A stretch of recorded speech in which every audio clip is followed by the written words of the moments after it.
Alhamdulillah, wassalatu wassalamu ala rasulillah wa ala alihi wa man tabi'ahum bi ihsani ila yaumiddin. Puji syukur kita panjatkan pada Allah, salawat dan salam semoga tercurah pada Nabi besar kita Muhammad sallallahu alaihi wasallam. Baik, para pemirsa sekalian, pagi hari ini kita bersyukur pada Allah atas nikmat dan karunia yang telah Allah anugerahkan pada kita sekalian, di mana kita akan melanjutkan kajian rutin kita dari buku Harta Haram Muamalat Kontemporer karya Ustadz Irwandi Tirmidzi, yang dimana kita akan mengkaji kembali pembahasan goror dalam jual beli. Terkait dengan goror, yaitu ada ketidakjelasan. Kita sudah lihat beberapa penjelasan awal-awal tentang pengertian goror, itu jual beli yang tidak jelas kesudahannya, antara ada dan tidak ada. Unsur untung ruginya bersifat spekulatif.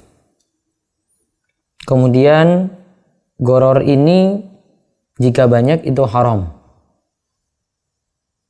jika sedikit tidak masalah. Kemudian yang terakhir kita bahas, setelah melihat goror itu ada dalam akad, ada juga dalam objek akad, juga ada macam-macam bai' jahiliyah, jual beli jahiliyah, ada bai' hasah, bai' mulamasah, bai' munabadah, ada bai' habalil habalah, ada bai' madhamin dan malaqih.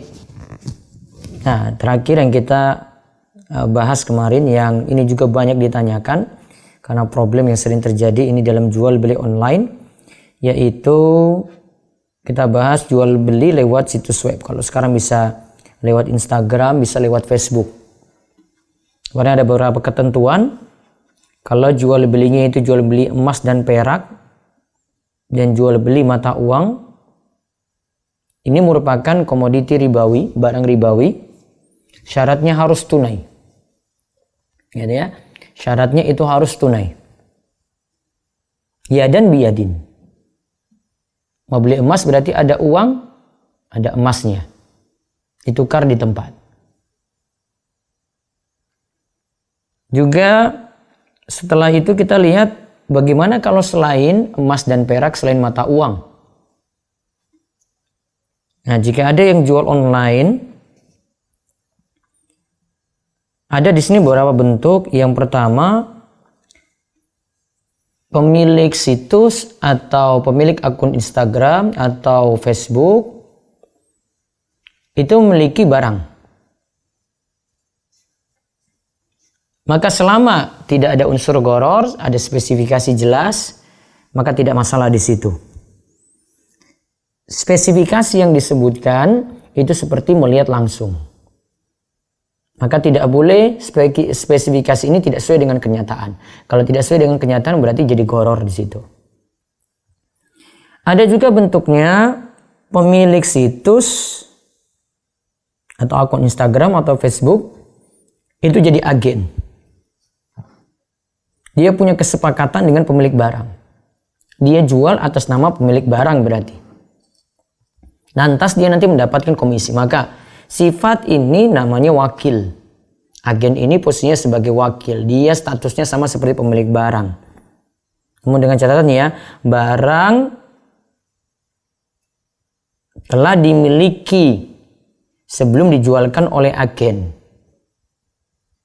Jangan sampai ya seperti kita bahas kemarin, masih dimiliki orang lain, masih di tempat orang lain, itu sudah dijual. Ada yang order beras 1 ton lewat agen, terus agen ini bilang sama pemilik toko A yang nanti kerjasama dengan agen ini, nah barangnya yang 1 ton ini belum ada di toko A ini. Agen beritahu, nah baru ya sudah terima uang, kemudian nanti dia beli di sana. Ya. Terjadinya transaksi di awal ini akhirnya jadi menjual barang yang belum dimiliki. Ya, menjual barang yang belum dimiliki. Konsumen nanti punya kerugian adalah ketika dia sudah bayar seperti itu, bisa jadi yang agen ini nggak amanat, yang ini nggak amanat, akhirnya konsumen yang rugi. Jadi itu yang ditekankan kemarin. Jangan sampai menjual barang yang bukan miliknya atau belum dimiliki. Ya, terus bisa bentuknya yang ketiga, pemilik web atau pemilik akun Instagram atau pemilik akun Facebook itu belum memiliki barang, juga bukan sebagai agen. Maka seperti ini tidak sah hukum jual belinya. Ini menjual barang yang bukan miliknya nantinya.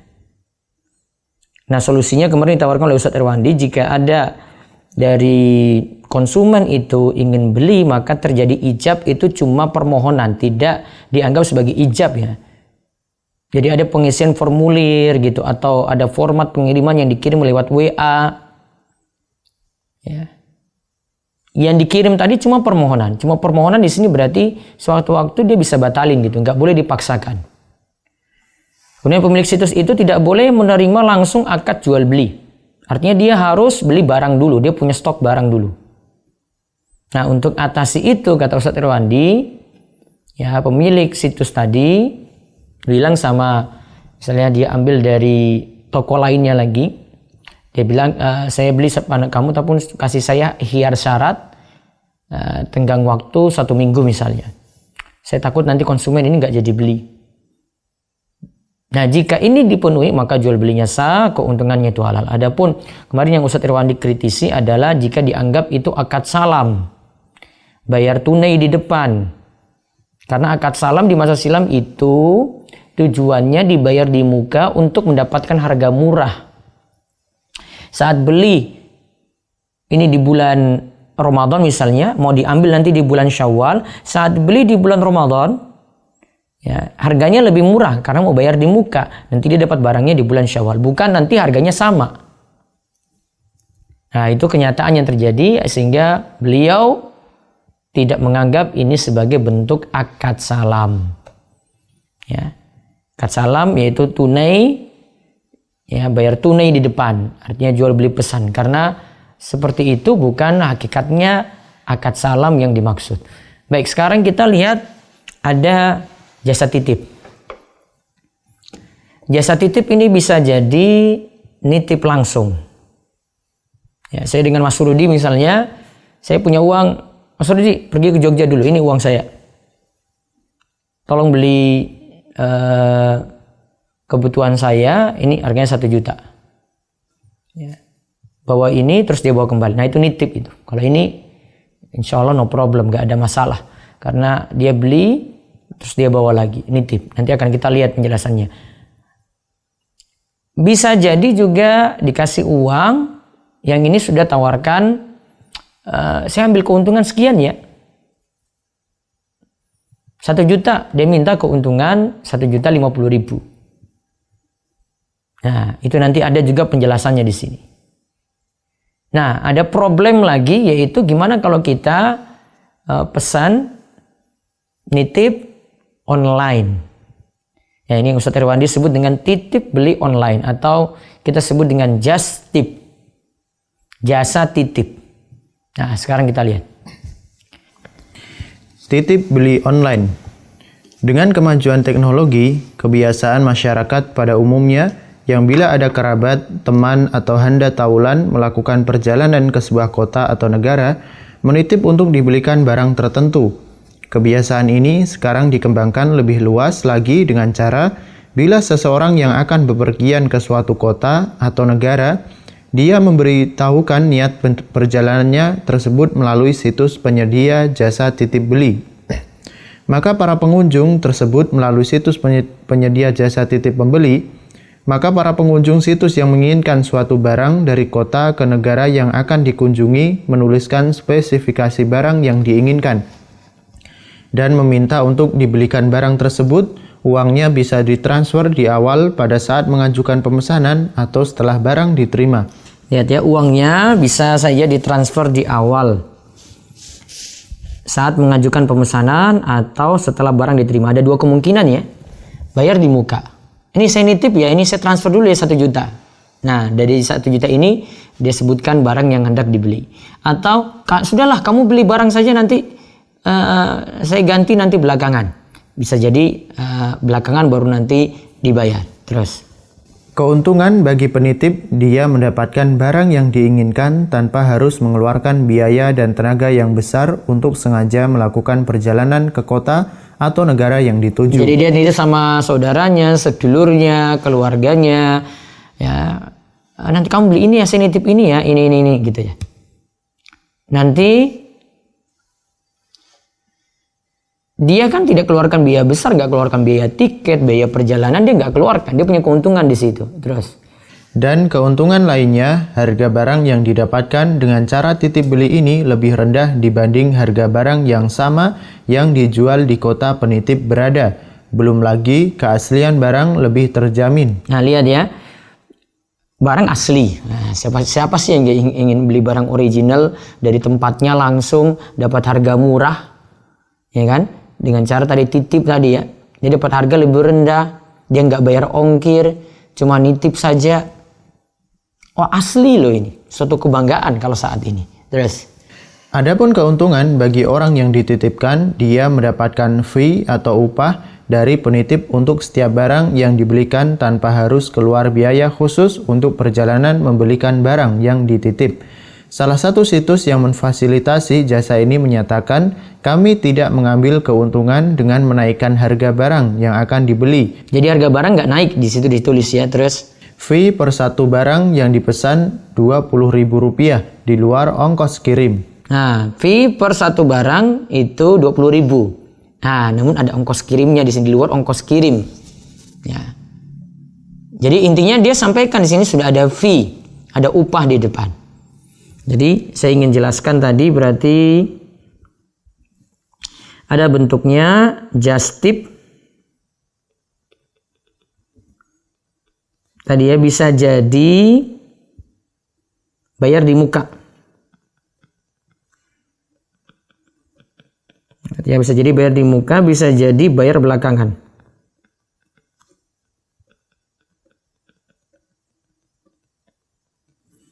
Ya. Terus keuntungan tadi bagi si penitip, apa keuntungannya tadi? Dia dapat harga murah.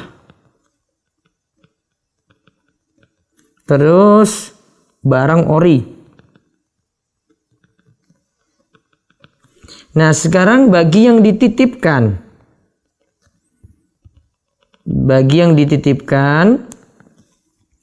dia itu dapat keuntungan ada fee.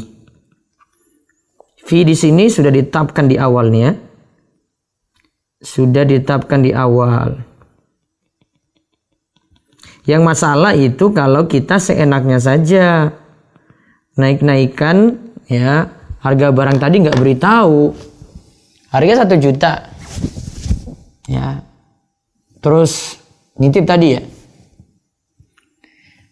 Dia dapat dengan harga sebenarnya 700.000. Ada untung 300.000 itu. 300.000 ini dia nggak beritahu. Ini kan nggak amanat seperti itu. Beda kalau dia terus terang di depan ya. Atau setelah barang dibeli dia beritahu. Ini saya dapat barang itu ternyata 700.000 nih. Jadi saya 300.000 ini gimana? Nah kalau pihak penitip itu bilang, sudah untuk kamu saja itu untuk perjalanan di sana, untuk anak-anakmu atau untuk kebutuhanmu di sana, ya berarti bebas. Masalahnya itu kalau ini tidak diridhoi. Ya, terus sekarang ada bentuk lainnya lagi yang sekarang kita kenal dengan Gojek dan GoFood, ya. Jasa layanan titip beli ini juga ada pada aplikasi Gojek. Produk ini dikenal dengan Shopping dan GoFood. Nah, di sini ada lagi dalam Gojek. Itu berupa shopping dan GoFood ya.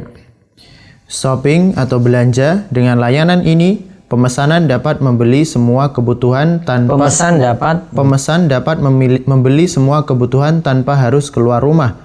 Gojek Indonesia akan membelikan semua barang yang dibutuhkan dan langsung mengantarkan ke tempat pemesan dengan catatan barang tersebut memiliki harga kurang dari Rp1.000.000. Nah, lihat ya, kurang dari Rp1.000.000. Terus Gojek Indonesia akan meminjami pemesanan uang terlebih dahulu. Kemudian setelah barang pesanan diterima, maka pemesan wajib mengganti uangnya ditambah biaya transport ojek. Ya, terus. GoFood. GoFood atau delivery makanan. GoFood memberikan pelanggan kemudahan dalam layanan pesan antar makanan. Caranya, pemesan klik fitur GoFood untuk memilih kategori makanan yang diinginkan. Pemesan juga bisa klik Near Me untuk menemukan restoran yang posisinya paling dekat dengan pemesan dengan harga yang tertera pada aplikasi. Akan tetapi, harga yang tercantum di GoFood merupakan harga perkiraan dan pemesan nantinya akan membayar sesuai dengan tagihan. Pengemudi Gojek menalangi pembelian makanan terlebih dahulu sampai dengan 1 juta rupiah dengan syarat total makanan yang dibeli masih dapat ditransportasikan dengan motor. Biaya pembelian makanan dibayarkan tunai ditambah biaya transport ojek dari restoran ke tempat pemesan. Nah, di sini disebutkan biayanya itu dibayarkan tunai dan ditambah biaya transport ojek dari restoran ke tempat pemesan. Nah, sekarang itu baru gambaran ya dari Ustaz Irwandi sebutkan. Sekarang kita bahas hukum titip belinya. Kita masuk pembahasan intinya, hukum titip beli. Ya, silakan. Hukum titip beli. Kemudahan dari jasa titip beli ini sangat terasa bagi pengguna jasa dan kemudahan merupakan salah satu maksud dari syariat Islam. Maksud yang kemarin kita bahas itu tujuan, ya. Nabi Shallallahu Alaihi Wasallam bersabda kepada Mu'adz bin Jabal dan Abu Musa al-As'ari radhiyallahu anhuma yang beliau utus ke penduduk Yaman untuk mendakwahkan Islam. Yassiru wa la tu'assiru wa basyira wala tunaffira. Berilah kemudahan dan jangan menyulitkan. Beri kabar gembira dan jangan beri kabar ketakutan. Hadis riwayat Bukhari dan Muslim. Ya, terus namun bila dalam transaksi terdapat hal-hal yang diharamkan, maka kemudahan tersebut berubah menjadi kesusahan di dunia dan di akhirat. Ya, untuk kasus titip beli pertama, di mana seseorang yang akan bepergian dititipkan untuk membelikan suatu barang, terdapat dua kemungkinan dalam cara pembayaran antara penitip dan yang dititip. Bisa jadi penitip mengirimkan uang kepada orang yang dititipi sebelum dia membelikan barang, dan bisa jadi penitip menyerahkan uang setelah orang dititipi membelikan barang dengan uang miliknya terlebih dahulu. Nah, sekarang rinciannya. Bila uang yang digunakan oleh orang yang dititipi untuk membeli barang adalah uang penitip yang dikirim ke rekening orang yang dititipi sebelum dia membelikan barang, maka dari tinjauan fikih muamalat, akad ini adalah wakalah bil ujroh. Nah, lihat ya, wakalah yang model pertama ini wakalah bil ujroh. Apa itu artinya? Atau mewakilkan untuk membelikan barang dengan imbalan fee. Mewakilkan untuk membelikan barang. Dia mewakilkan untuk membelikan barang, lantas dengan imbalan fee. Nah, dia ini namanya wakalah bil ujrah. Terus, maka Rp20.000 adalah ujroh atau imbalan atas jasanya membelikan barang. Hukum akad wakalah bil ujroh boleh berdasarkan dalil-dalil berikut. Nah, kesimpulannya wakalah bil ujroh itu boleh. Jadi yang pertama tadi dia sebutkan di awal, transfer dulu dari setiap item yang dibeli kami tarik keuntungan Rp20.000.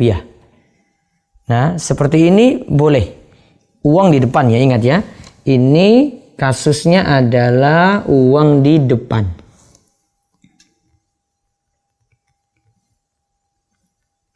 Ya, terus. Firman Allah Ta'ala yang mengisahkan tentang Ashabul Kahfi yang tertidur dalam suatu gua selama 300 tahun lebih, lalu pada saat terbangun mereka mewakilkan kepada salah seorang di antara mereka untuk pergi ke kota membelikan makanan. Ya, fab'asu ahadakum biwarikikum hadhi ilal madinati falyanzur ayyuha aska ta'aman falyatikum birizqim min. Maka suruhlah salah seorang di antara kamu untuk pergi ke kota dengan membawa uang perakmu ini. dan hendaklah dia lihat manakah makanan yang lebih baik, maka hendaklah ia membawa makanan itu untukmu, dan hendaklah ia berlaku lemah lembut. Al-Kahfi ayat 19.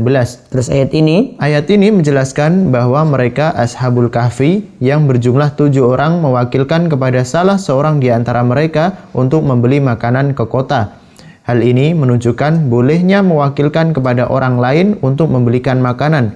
Bila hukum akad wakalah ini boleh, maka dibolehkan juga mengambil upah dari transaksi tersebut sebagai imbalan atas jasa yang halal dari orang yang menerima perwakilan. Nah, sekarang dalil yang kedua dari hadis. Kalau tadi dari kisah Ashabul Kahfi, ada 7 orang situ, ada salah seorang di antara mereka diutus untuk membeli makanan di kota. Nah, lantas titip kan tadi, dia titip, mewakilkan titip berarti. Kalau ini boleh, maka kalau ada imbalan juga ditambahkan dalamnya sebagai jasa, nah itu juga dibolehkan. Nah, sekarang hadis. Diriwayatkan oleh Bukhari bahwa Rasulullah Shallallahu Alaihi Wasallam memberikan uang 1 dinar kepada Urwah radhiyallahu anhu agar ia membelikan seekor kambing untuk Nabi Shallallahu Alaihi Wasallam. Maka ia mendatangi para pedagang yang membawa kambing untuk dijual di pasar. Ia menawarnya dan mendapatkan 2 ekor kambing dengan uang 1 dinar. Dalam perjalanan menuju Rasulullah Shallallahu Alaihi Wasallam, ada seseorang yang menawar seekor kambing yang dibawa Urwah seharga 1 dinar, maka ia pun menjualnya. Sesampainya di hadapan Nabi Shallallahu Alaihi Wasallam, Urwah memberikan kepada Nabi Shallallahu Alaihi Wasallam 1 dinar ditambah seekor kambing. Nah, lihat ya, ketika pergi Urwah itu dikasih uang 1 dinar. Ia membelikan seekor kambing untuk Nabi SAW. Maka ia tawar-tawar, ternyata di pasar ia menawar, dia dapat 2 ekor kambing. Dengan uang 1 dinar tadi. Lantas dia pulang, menuju Rasulullah SAW, ada seorang yang nawarkan, saya mau beli kambing itu 1. Maka dia bawa pulang 1 ekor kambing. Kambing tadi yang orang mau tawarkan tadi, yang mau minta untuk dibeli, itu dapat 1 dinar lagi. Ya, maka ketika itu dia bawa pulang 1 ekor kambing plus 1 dinar. Sesampainya di depan Nabi SAW, Urwah memberikan kepada Nabi SAW 1 dinar ditambah 1 ekor kambing. Lihat, ini kan nitip ini. Rasul SAW nitip. Urwah di situ dapat 2 kambing. Padahal 1 dinar ini harus 1 kambing. Namun dia pintar nawar, dia dapat 2 kambing. Bawa pulang akhirnya dapat 1 kambing plus 1 dinar. Nah, terus lihat keterangannya. Dalam hadis ini memang tidak dijelaskan tentang upah untuk yang dititipi karena yang dititipi yaitu Urwah melakukannya sukarela tanpa imbalan. Nah, lihat Urwah itu lakukan sukarela tanpa imbalan. Terus, jika dia meminta imbalan di awal hukumnya boleh. Ini hukum titip beli yang uangnya diterima oleh orang yang dititipi sebelum dia membelikan barang. Nah, jadi kasusnya sebenarnya hampir mirip karena dia dikasih uang di awal gitu.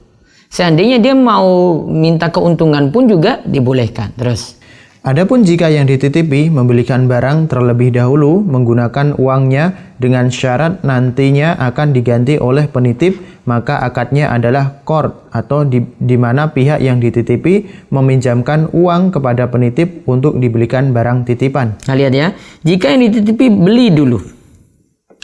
Ya, jika barang yang dititipi itu beli dulu, yang dititipi itu beli dulu, maka kasusnya ini jadi ini sama dengan qard.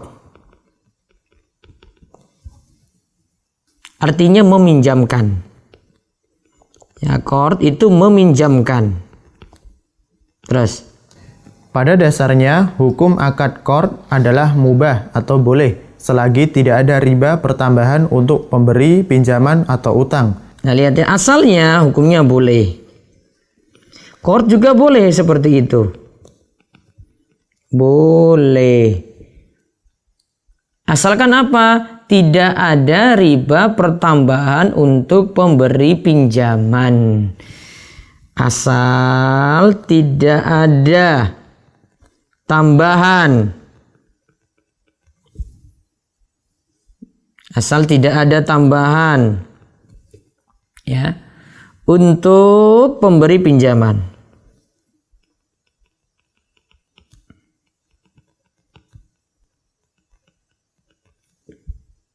Berarti yang meminjamkan uang itu kan yang dititip.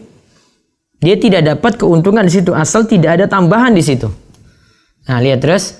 Berdasarkan sabda Nabi Shallallahu Alaihi Wasallam, Ma min muslimin yukridu musliman qardon marrotain illa kana kasadaqati marrotin. tidaklah seseorang muslim memberikan pinjaman kepada saudaranya 2 kali pinjaman, melainkan dia telah bersedekah 1 kali sebesar nominal pinjaman tersebut. Hadis riwayat Ibnu Majah. Tidaklah seorang muslim memberikan pinjaman kepada saudaranya 2 kali pinjaman, melainkan dia telah bersedekah 1 kali sebesar nominal pinjaman tersebut.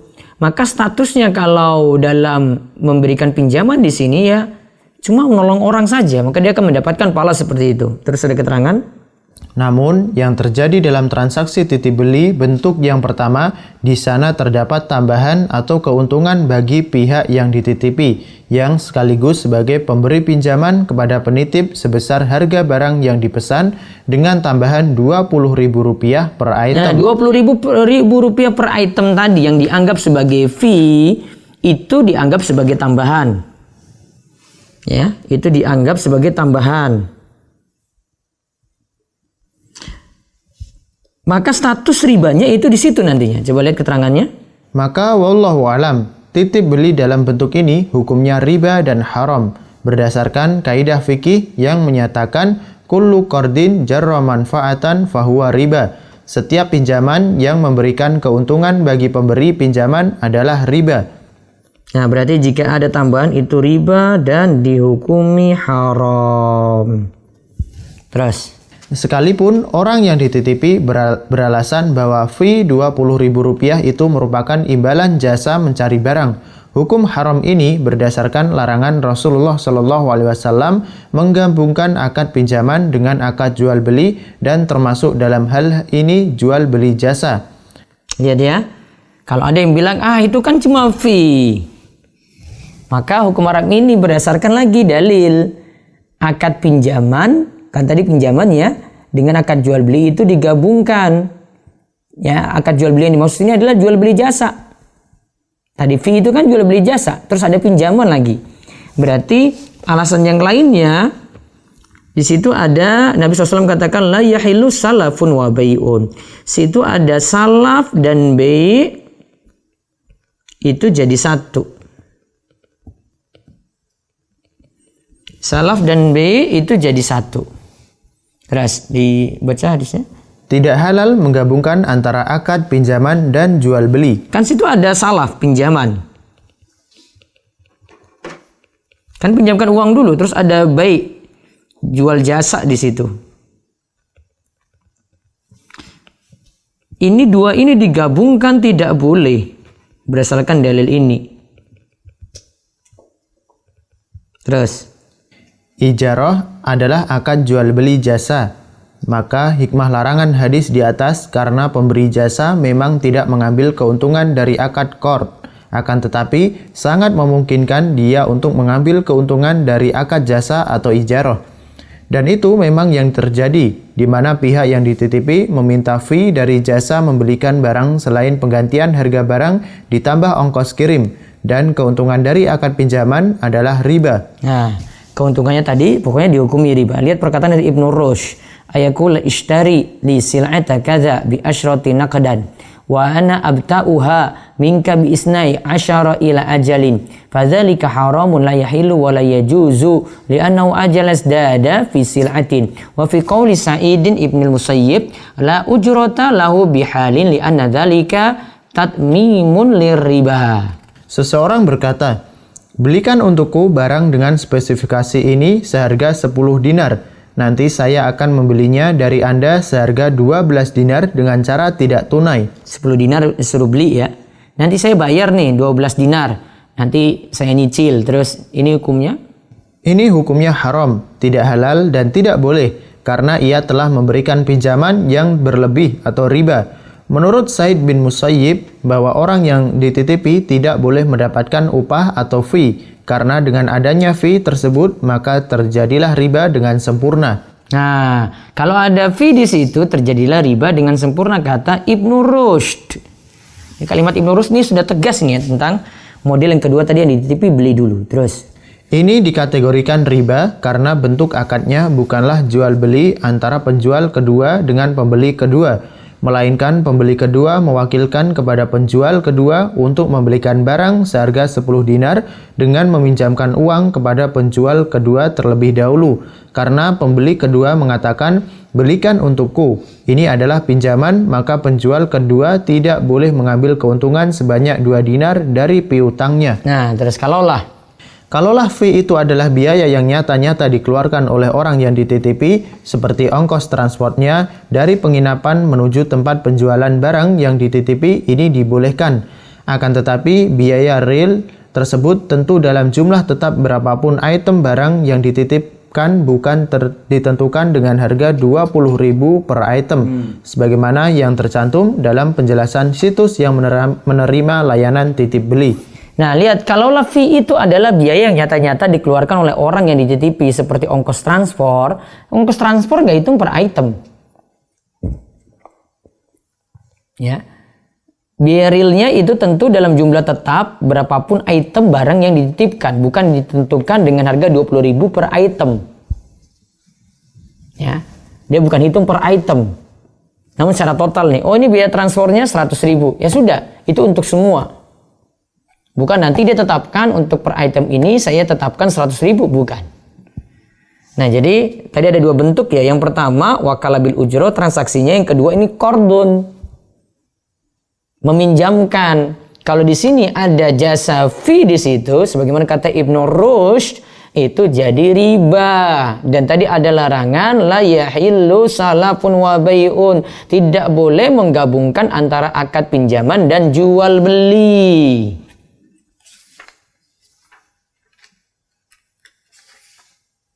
Nah, terus sekarang solusi. Agar transaksi jenis ini dibolehkan syariat, hendaklah dibuat akad pada saat pemesanan dalam bentuk akad janji untuk menjual dari pihak yang dititipi dan janji untuk membeli dari pihak penitip dengan syarat janji ini tidak mengikat. Nah, lihat ya, solusinya ini hampir mirip dengan bahasan kita kemarin ketika kita bahas situs online tadi, situs web ya. Jadi kalau monitip itu sifatnya adalah tidak mengikat. Jadi di sini dibolehkan syariat hendaklah dibuat akad pada saat pemesanan dalam bentuk akad janji. Ingat ya, akadnya itu buat akad janji. Akad janji itu nanti tidak mengikat. Untuk kasus yang kedua tadi ya. Ya, terus. Maka nantinya yang akan terjadi adalah akad jual beli antara penitip dan yang dititipi, bukan akad wakalah bil ujroh yang digabungkan dengan akad pinjaman qard yang telah diharamkan syariat. Maka nantinya yang akan terjadi adalah akad jual beli. Nah, jadi dia janjikan gini, ya baik saya akan belikan barangmu, saya cari dulu ya. Dia sudah miliki. Jadi barang itu sudah dimiliki, jadi miliki barang dulu. Ya, miliki barang dulu, kemudian nanti dibayar. Ya, ini sama juga. Bayarnya belakangan. Nanti minta bayar belakangan gitu.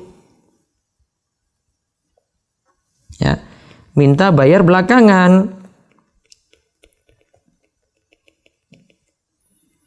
Nah, untuk solusi ini jadinya jual beli.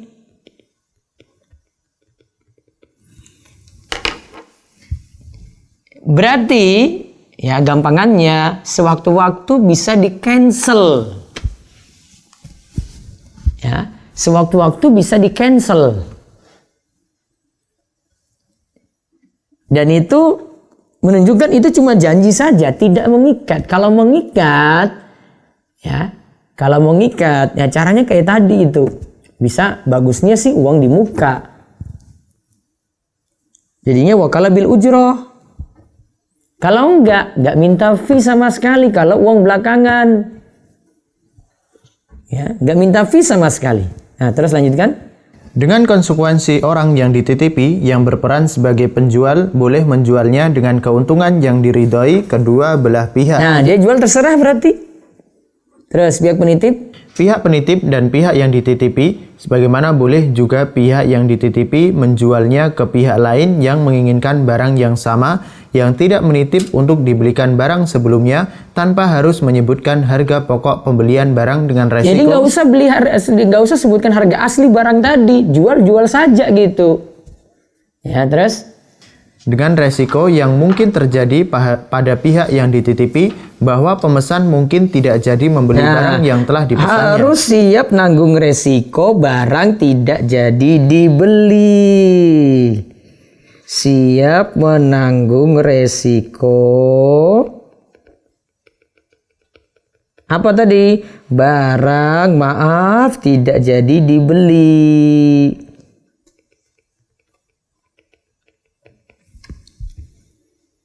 Dan di sini kalau transaksinya itu jual beli, ngapain beritahu harga pokoknya? Jual saja, dia ambil. Dia sudah tadi yang sini sudah pesan ya, tapi nggak mengikat nih. Baik, saya cari barang dulu ya. Kamu nggak boleh bayar ya. Tunggu barang saya ada dulu. Dia cari ya. Modal dari sana 1 juta, dia jual 1.500.000 misalnya. Nih, saya jual nih. Maka statusnya jadi jual beli. Ya, jual beli 1.500.000. Seandainya 1.500.000 ini dibayar cicil, kan dia sudah punya barang, boleh juga. Boleh bayar cash, kalau sudah punya barang tadi boleh bayar nyicil. Yang penting nggak kerjasama dengan pihak ketiga. Namun tadi ya sekali lagi ya, siap menanggung resiko barang tidak jadi dibeli.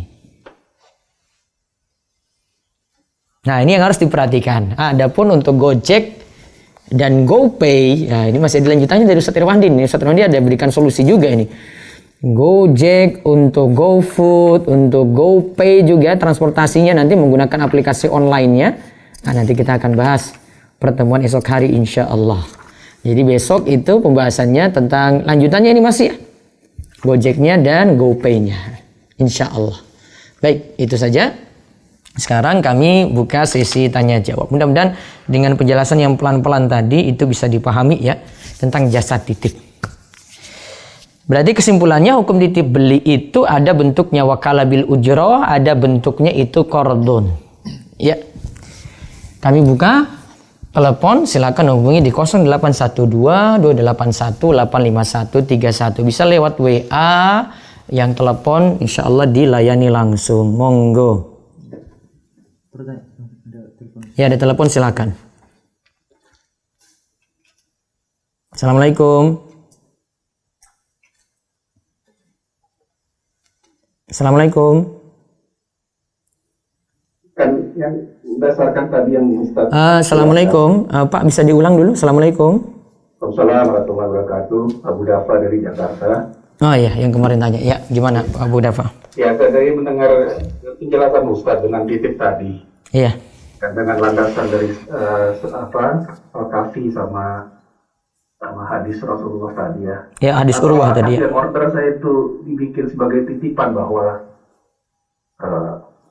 mereka titip beli, ya kan, ke saya, ke pabrik tersebut, kan mereka tahu saya bukan punya barang, pasti saya bilang saya mau beli dari pabrik itu memang kan. Berarti Bapak nggak boleh kan? Iya, tapi tidak boleh mengikat berarti. Tapi, maksudnya? Maksudnya tadi kata Ustaz Irwandi itu akad janji saja, tidak mengikat. Tapi dia bayar duluan, seperti yang tadi Rasulullah titip uang 1 dinar. Nah, itu berarti itu jadi kalau nitip uang duluan jadi wakalah bil ujroh. Jadi wakalah bil ujroh, terus Bapak manfaatkan uang itu beli kan? Beli, dengan saya bisa nawar, berarti kan saya dapat harga lebih bagus kan? Ya, mewakilkan untuk membelikan barang dengan imbalan fee. Iya. Apakah boleh saya pakai dalil tadi yang Ustaz sebutkan? Terus setelah itu barang Bapak beli? Iya, Bapak, saya beli, kirim. Dengan di situ ada ongkos kirim, termasuk. Di situ ada bayar PPN, pajak, termasuk, ya kan? Dari sini langsung sudah ditetapkan keuntungan dan dia tahu juga. Iya, saya bilang bahwa harganya dari pabrik segini, saya ada untung segini loh. Saya bilang, ya pastinya begitu kan. Kalau ini sih nggak masalah. Ya, saya takutnya malah jadi kayak saya mencari pembenaran kan gitu. Tapi karena Ustadz tadi sebut ada dalil tadi Al-Kahfi bisa nitip barang, boleh mengambil keuntungan, ya kan? Iya, tadi nitip terus ambil keuntungan di situ, betul. Ya, saya bilangnya ya saya belikan Anda di pabrik ini, orang mereka tahu ya, saya bukan produsen ya kan? Iya. Barangnya di luar negeri itu apa di dalam negeri saja? Dalam negeri. Dalam negeri. Nanti ini masih berlanjut terus nih Pak. Ini sampai nanti supply kontrak ini. Kayaknya itu ada lagi ya. Iya, itu nanti kaitannya dengan itu juga. Tapi sementara ya itu solusinya. Sementara, oke. Nanti kita lihat lagi mungkin ada. Iya, jadi itu sementara solusinya berarti jadi akadnya itu wakalah bil ujroh. Oke. Berarti uang di muka semua, ya toh? Betul. Uang di muka terus nanti belikan. Betul. Ya, terus dapat fee ditetapkan. Tadi boleh. Baik. Baik. Ada satu lagi Ustaz? Iya, silakan. Boleh. Kemarin 2 hari yang lalu Ustaz bilang mengenai emas dengan emas, dan di situ Ustaz juga sebutkan currency mata uang asing. Betul Ustaz? Iya.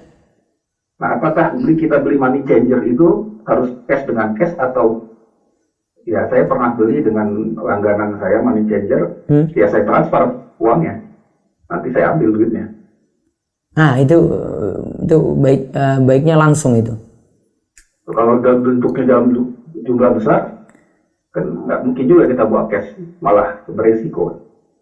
Jadi Bapak transfer ke dia, terus? Saya transfer ke dia, nanti dia kirimkan dolarnya ke kantor kita, umpamanya.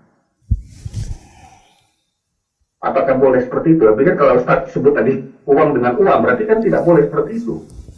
Harus cash, atau gimana? Kemarin Ustaz Irwandi sebutkan itu kalau lewat ATM itu langsung. Masuk kartu ATM, change langsung. Dia beli misalnya dengan dolar langsung tertukar, langsung dia bayar dengan dolar. Betul. Nah, tapi dia ada jeda nih, karena langganan kan dia akan antarnya nanti, tapi dalam hari yang sama. Dalam hari yang sama, tapi dia ngantarnya nanti. Ya, uang itu dipastikan itu tidak diapa-apain karena itu uang Bapak berarti kan? Betul. Mereka biasanya memang udah komit dan harga juga udah terlock, umpamanya 15.000 ya 15.000. 15.000 dan itu pokoknya dia cuma tinggal ngantar saja. Kalau lihat dari ininya ya boleh, nanti saya cek lagi di pernyataan Ustaz Irwandi di bagian riba itu. Nah, itu karena Ustaz bilang itu uang dengan uang kan. Wah, nggak boleh saya bilang dengan transfer. Ya amannya sih langsung memang, tapi ini masalah risiko tadi yang Bapak sebut. Kadang-kadang dalam jumlah besar kan enggak.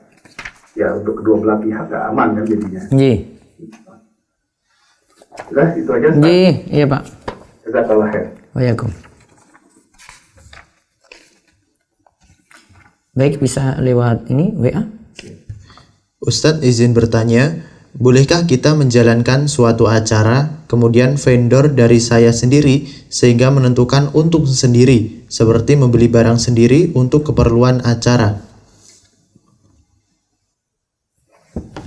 Coba diulang. Bolehkah kita menjalankan suatu acara, kemudian vendor dari saya sendiri sehingga menentukan untung sendiri, seperti membeli barang sendiri untuk keperluan acara?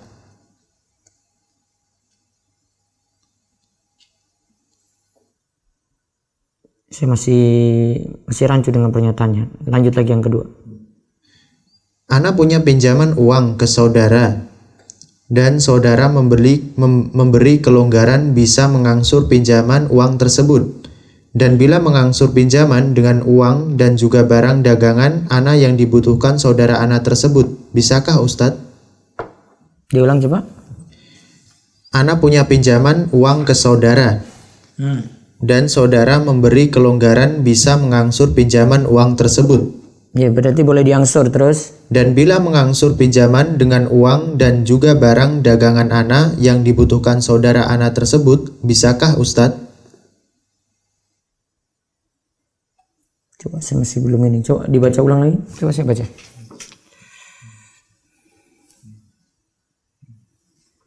Ana punya pinjaman uang ke saudara dan saudara memberi kelonggaran.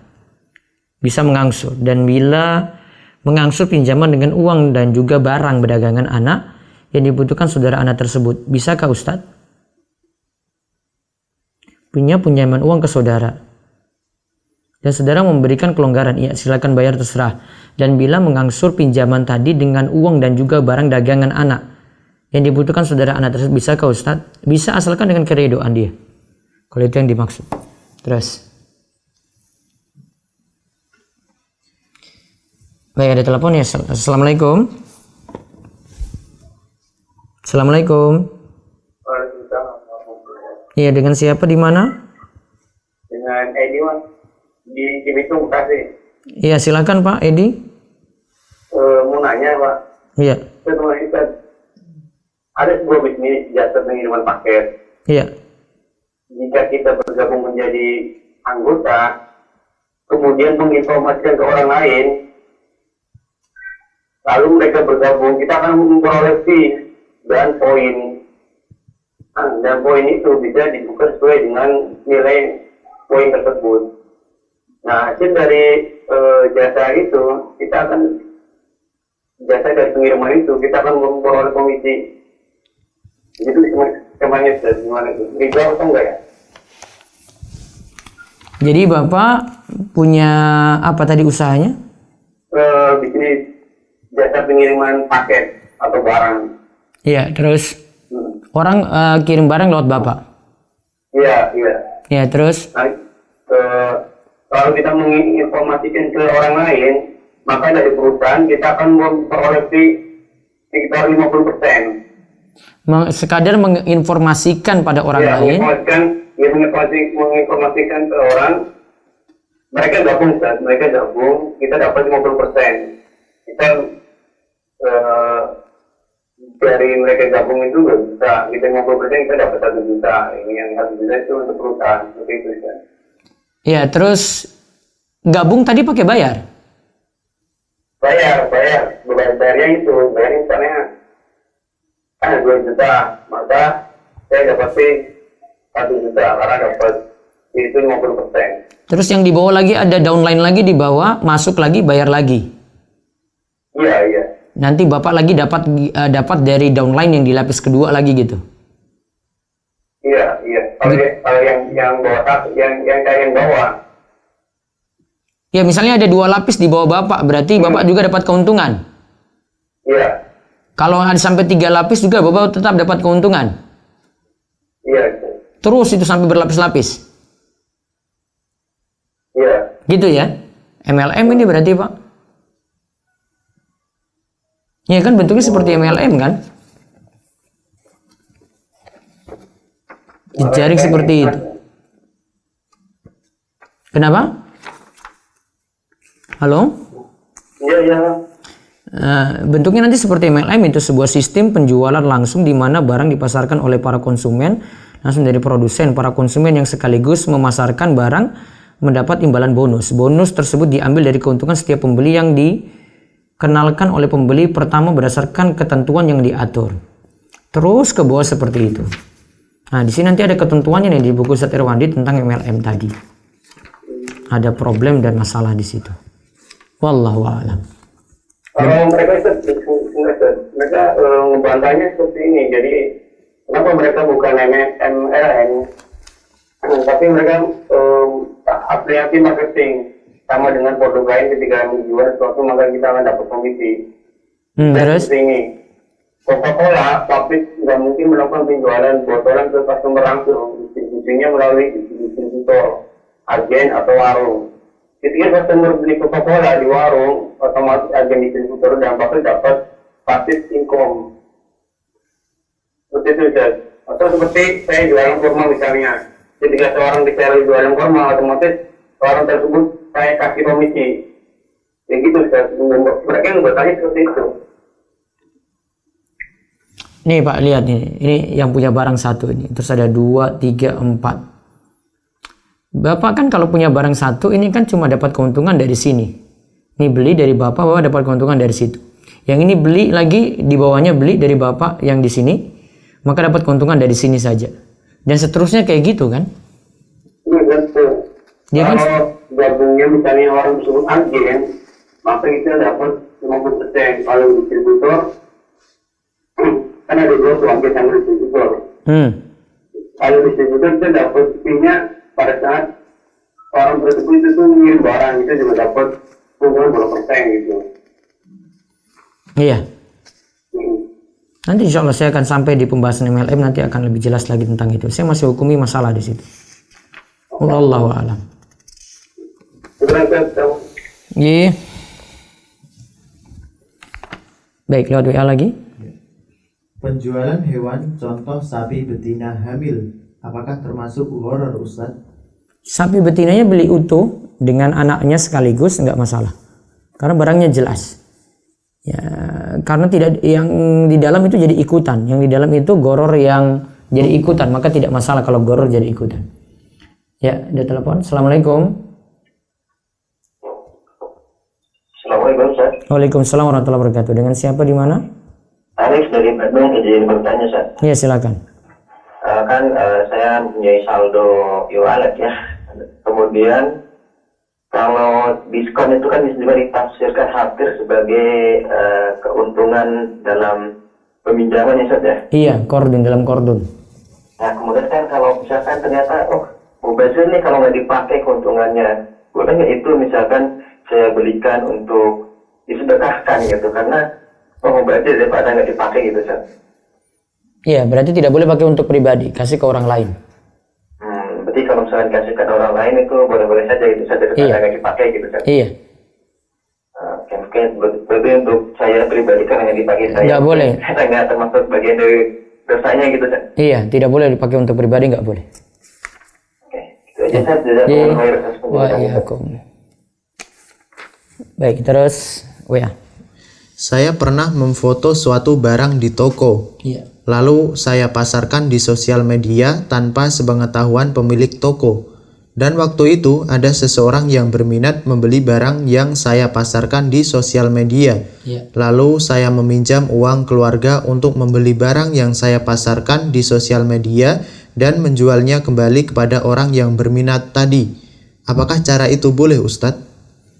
Jadi dia pasang barang, memfoto spesifikasi, iya Ustaz. barang belum dimiliki. Terus setelah itu ada yang berminat lalu membeli dengan meminjam uang saudara Ustaz. Membeli dengan meminjam uang saudara dengan syarat kalau ada yang pesan itu tidak mengikat. Jadi cuma dijanjikan saja. Baik, saya carikan barangnya dulu. Terserah tadi dia mau beli barang dengan cara pinjam uang saudara, nanti barang itu dibeli cash nggak masalah. Tapi dia janjikan ke pembeli, ini saya cari barang dulu, barang belum saya miliki. Ketika barang sudah ada, dia telepon lagi. Kalau yang pesan tadi akhirnya sudah lepas, pergi, maaf saya nggak jadi, ya harus ridho. Resikonya seperti itu. Terus. Bagaimana Ada telepon ya, assalamualaikum. Assalamualaikum. Waalaikumsalam warahmatullahi wabarakatuh. Dengan siapa di mana ini? Dari Medan Sumatera Utara Ustaz. Iya silakan. Gini Ustaz, saya kan ada ngambil KPR rumah nih dulu 5 tahun yang lalu. Iya. Rumah kredit bank Ustaz. Iya, yes. Nah, jadi kan kita kan ada niat hijrah lah. Jadi mau saya tanyakan kalau misalnya rumah ini yang saya kredit ini Ustaz, berarti harus dikembalikan ke bank ya Ustaz ya? Apabila masih berjalan dia masih terhitung riba ya Ustaz? Bapak tinggal bayar berapa kali lagi? Masih ada 5 tahun lagi Ustaz. Masih ada 5 tahun lagi. Kalau mau lunas saat ini bisa nggak? Bisa Ustaz ya, mesti harus kita bayar semua sisanya Ustaz. Iya, maksudnya mau lunasi saat ini bisa nggak? Mau bayar saat ini?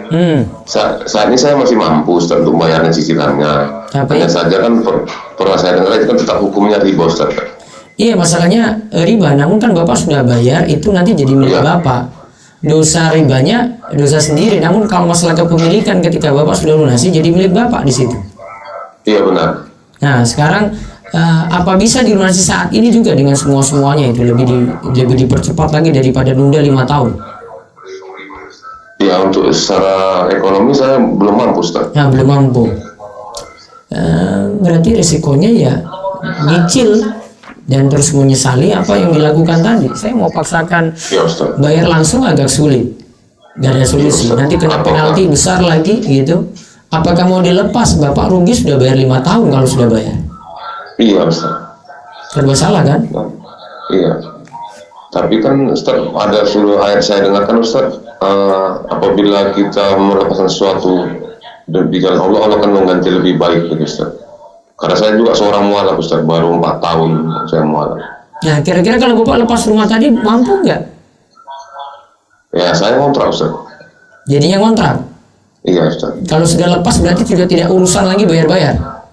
Tidak ada Ustaz. Hanya saya tidak memiliki rumah, saya jadi mengontrak gitu Ustaz. Ya, mungkin itu lebih baik. Alhamdulillah. Itu saja yang ditempuh lebih bagus. Daripada berusaha 5 tahun lagi, belum tentu bisa mampu lunasi juga. Ya kalau 5 tahun lagi saya masih mampu melunasi Ustaz. Cuma kan kalau saya lepas, saya rugi 5 tahun. Cumanya dengan ada perasaan di hati kan tetap itu saya melatih riba selama 5 tahun. Berarti bisa apabila saya meninggal dunia dalam keadaan riba gitu Ustaz. Iya. Berarti solusinya itu tadi. Mudah-mudahan Allah ganti dengan yang lebih baik seperti Bapak sebut tadi. Ya Ustaz. Mudah-mudahan nanti Allah ganti dengan yang lebih baik seperti yang Bapak sebut tadi. Amin insyaallah. Iya. Ustaz. Terima kasih Ustaz atas jawabannya Ustaz. Iya, baik. Terus Bagaimana hukum membuka jasa pengiriman uang baik melalui bank syariah maupun konvensional yang dimana kita mengambil keuntungan 5.000 sampai 2.000 per 1 kali transfer? apa tadi pengiriman uang apa itu? Coba diulang. Bagaimana hukum membuka jasa pengiriman uang Jasa pengiriman uang terus ya. baik melalui bank syariah maupun konvensional yang dimana kita mengambil keuntungan 5.000 sampai 20.000 per 1 kali transfer, Ustaz. Itu jasa untuk mengirimkannya, jadi tidak ada masalah di situ. Konsekuensinya kalau kita transfer juga ada biaya kirim sama ya. Ini tidak ada bentuk sorof ya, penukaran uang dengan uang enggak. Namun yang ada itu transfer tadi, maka tidak ada masalah. Wallahu a'lam. Ada telepon? Ya, ada telepon, silakan. Assalamualaikum. Waalaikumsalam Ustaz. Ya. Saya Ilham dari Jakarta. Ya, silakan Pak Ilham. Mau bertanya sebelumnya untuk titip beli online ini. Jadi misalkan kita ini misalnya mau beli produk atau jasa Ustaz. Nah produk yang kita mau beli ini dia hanya tersedia dari kredit. Nah dari kita kan kita nggak punya kartu kredit nih. Misalkan ada teman yang punya kartu kredit dan kita titip belinya melalui dia, itu apakah bisa gitu? Bisa berarti Ustaz, hukumnya boleh? Jadi ketika mau beli barang terus? Jadi memang pembeliannya itu hanya bisa melalui kartu kredit. Pembeliannya hanya bisa kartu kredit. Berarti Iya. nitip lewat teman. Kebetulan teman ada yang punya kartu kredit gitu kan. Jadi Iya. kita bayar uang sejumlah barang tadi termasuk ongkosnya kepada teman itu cash. Nah nanti yang beli itu atas nama temannya dengan menggunakan kartu kredit dia. Uang cashnya di depan apa di belakang? Uang cashnya di depan. Ya, nggak masalah. Jadi kita langsung kasih uangnya ke dia, baru dia proses pembeliannya gitu. Iya. Jadi cuma Berarti boleh, sekadar mengganti saja kan, berarti dia nggak dapat hukum Iya juga. betul, kayak pengganti. Iya, nggak ada masalah. Itu nggak ada hukum ribanya juga yang kayak gitu. Yang masalah itu di dia. Nanti kalau masalah kartu kreditnya nanti dia penuhi akad riba, ya di masalah di dia. Oke, baik Ustaz. Itu aja dari saya pertanyaannya. Iya. Terima kasih Ustaz, jazakumullah khairan. Iya, Kom. Terus? Bagaimana hukum jual beli emas dengan harga berjenjang? Seperti misalnya 1 gram 500.000, 5 gram tidak 5 kali 500.000, tapi cuma 2,4 juta. Ya, berarti dia kasih diskon terus. Dan bagaimana bila ada beberapa harga, misal harga konsumen, harga reseller, dan harga Nah, agen? nggak masalah.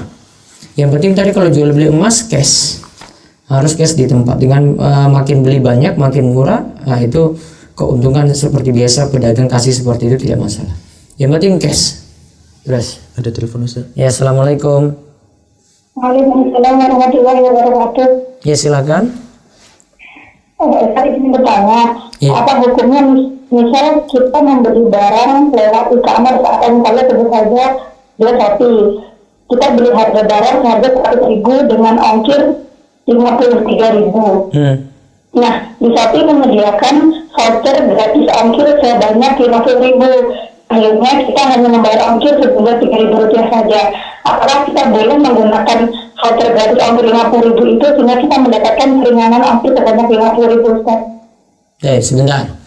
Ketika beli itu di marketplace berarti ya? Iya, betul. Marketplace itu sebenarnya cuma menyediakan istilahnya itu tempat pedagang-pedagang jual di situ. Nanti ada pedagang A, pedagang B, pedagang C. Pedagang A, ibu beli dari pedagang A sejatinya di situ. Iya kan? Iya. Ibu belinya itu pada pedagang A. Sebenarnya bukan pada Shopee-nya. Shopee cuma menyediakan tempat. Kemudian ibu pesan ke pedagang A ini kan? Iya. Terus ketika pesan deal harga, ya, atau deal harga, lantas ibu transfer. Iya kan? Transfer, saya lagi bahas prosesnya dulu ya. Transfer, terus yang terjadi di marketplace itu uang ibu akan ditahan sampai nanti dari pihak pedagang A ini kirim barang sudah diterima, baru nanti ditaruh uang ke pedagang A, baru diberi uang pada pedagang A. Uangnya masih ditahan di situ. Gitu ya prosesnya ya. Maka transaksi jual beli ibu itu yang mengikat itu ketika ibu sudah transfer kan berarti? Iya, betul. Nah, itu sudah transfer. Kemudian ada jasa dari marketplace, ibu dapat diskon berupa ongkos kirim. Ongkos kirim dikurangi gitu ya? Betul, Pak. Nah, jadi misalnya 100.000, tadi berapa ongkos kirimnya? Misalnya ongkos kirimnya 53.000. Terus dikasih diskon? Dari pihak marketplace-nya memberi diskon ongkirnya gratis, ongkirnya 50.000. Jadi saya hanya membayar ongkir sebanyak 3.000 aja, Ustaz. Ibu hanya membayar ongkir sebanyak 3.000 saja. Iya, karena 50.000-nya dapat diskon dari si pihak marketplace-nya. Ya, baik. Jadi yang transaksi ibu itu dengan pedagang A ini jual beli, terus ibu dapat bonus dari pemilik marketplace, ya, dan ibu dapat tadi 50.000 keuntungan. Kemudian setelah itu barang sampai, marketplace bayar ke pedagang A tadi.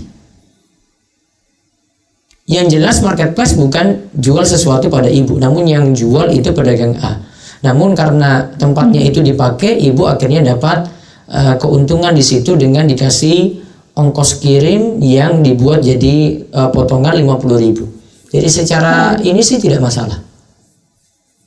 Meskipun kita bayarnya sejumlah barang top ongkirnya nggak apa ya, Ustaz? Iya, itu bentuk baik dari si pemilik marketplace. Oh, siap. Ya. Terima kasih, Ustaz. Jazakallahu khairan. Iya, Bu. Baik, terus silakan. Afwan, di luar tema Ustadz, kalau di bulan Syawal ingin puasa Syawal, Iya. perempuan harus mengkodok puasanya dulu, tapi kalau dia mengkodok puasa dulu, tidak sempat melakukan puasa Syawal karena khawatir akan segera haid lagi. Baik. Solusinya bagaimana Ustadz? Solusinya tetap kodok puasa. Dalam mazhab Syafi'i kayak gini keterangannya. Kan wanita haid itu ketika di bulan Ramadan dia punya uzur tidak bisa puasa. Bagi yang tidak punya uzur tidak bisa puasa, seandainya dia dahulukan puasa Syawal baru kodok puasa, dari sisi puasanya sah.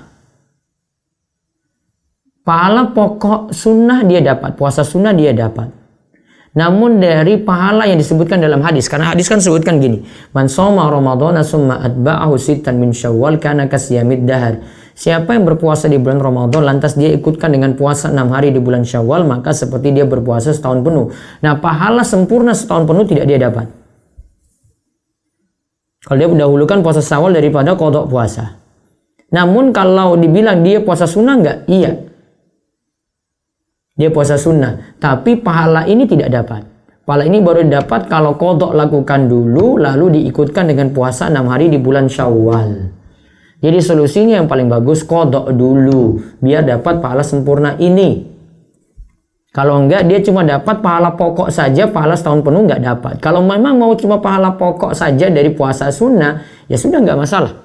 Namun kalau ingin pahala setahun penuh, sebagaimana tuntutan dalam hadis, berarti qadha dulu, puasa Ramadan di qadha yang kurang-kurang ketika Ramadan, baru kemudian diikutkan dengan puasa 6 hari di bulan Syawal. Ya, terus. Ustadz Afwan, saya mau tanya, apa hukumnya jika kita membeli emas dari seseorang yang mendapatkan emas tersebut dari pelelangan pegadaian?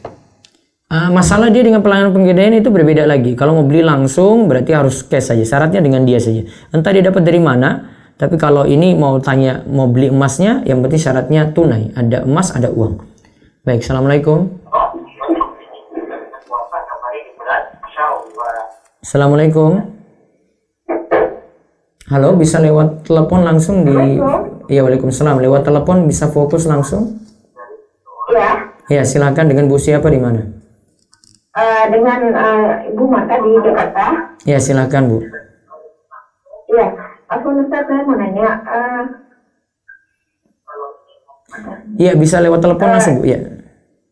Iya, Iya. jadi saya kan pedagang Ustaz, Iya. punya barang.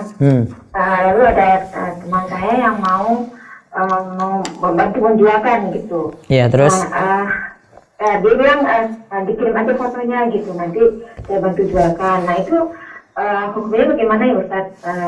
Nanti dia bilang katanya nanti dari harga yang saya kasih, misalnya dinaikkan 5.000 gitu, itu boleh nggak Ustaz seperti itu ya? Sedangkan dia nggak memiliki dulu barangnya gitu. Baik. Dia jual atas nama siapa? Atas nama dia berarti ya? Jadi kalau mau aman, dia jual atas nama ibu.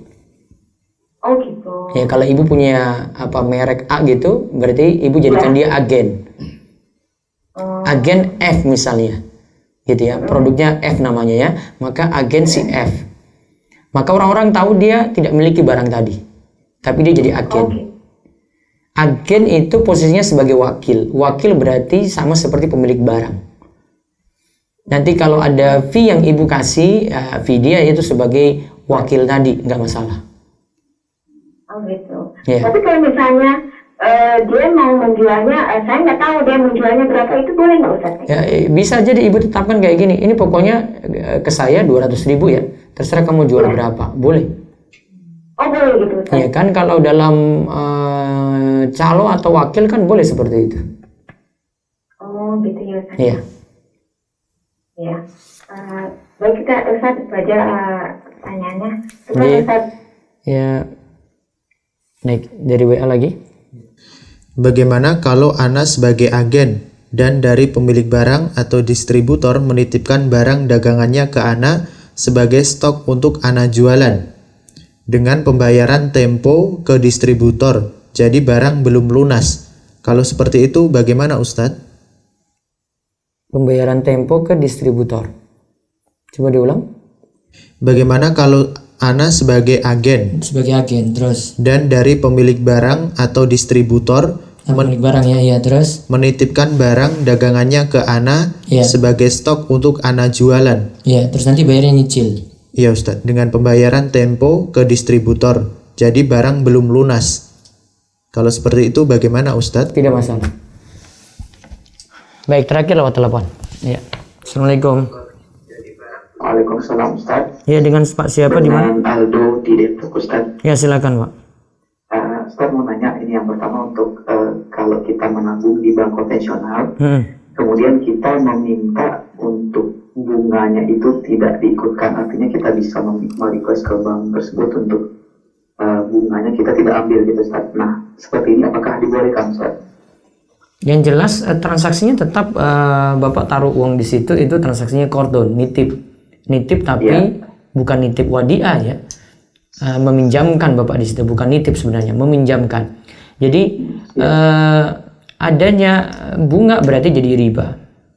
Namun kalau Bapak tadi hapuskan bunganya berarti Iya, kita meminta semacam perjanjian lah gitu kepada bank tersebut bahwa setiap yang menimbulkan bunga kita tidak ambil gitu, jadi bunganya tetap sama bank tersebut gitu, Ustaz. Bagaimana, Ustaz? Ya bisa saja, dan yang jelas bukan hanya ini ya mau pakai bunga atau tidak, yang jelas ada di situ ini cuma sekadar darurat karena uang tetap akan dipakai gitu, dan mereka punya program misalnya pinjam meminjam uang kan tetap pakai uang Bapak juga, maka Bapak terlibat dalam transaksi mereka sebenarnya, sehingga tadi kita katakan darurat saja di situ.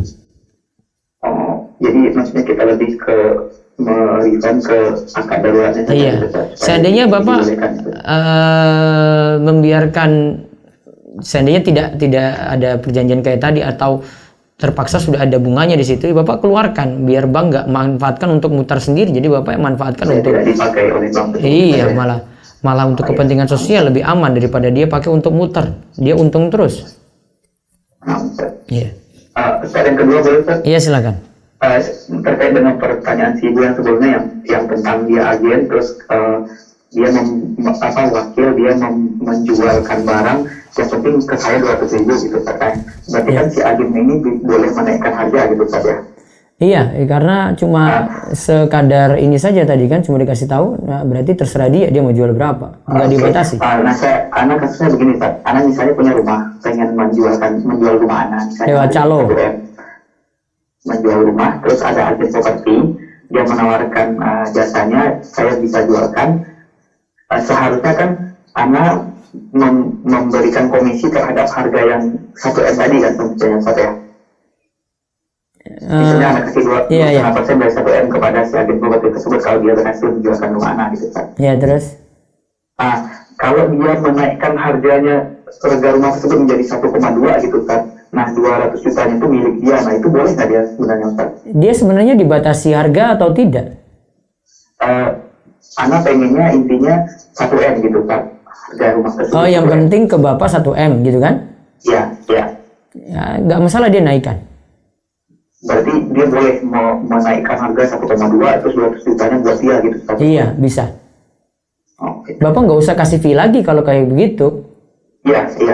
Artinya fee-nya cukup dengan keuntungan yang dia dapati. Iya. Terima kasih, Ustaz. Assalamualaikum warahmatullahi wabarakatuh. Waalaikumsalam warahmatullahi wabarakatuh. Wallahu a'lam bishawab. Dengan telepon terakhir tadi berakhir juga pertemuan kita untuk pagi ini. Insyaallah untuk esok hari kita bahas mengenai Gojek dan GoPay. Ya, Gojek dan GoPay akan kita kaji insyaallah. Demikian kita cukupkan, kita tutup dengan doa kafaratul majlis. Subhanakallahumma bihamdika asyhadu an la ilaha illa anta astaghfiruka wa atubu ilaik. Assalamualaikum warahmatullahi wabarakatuh.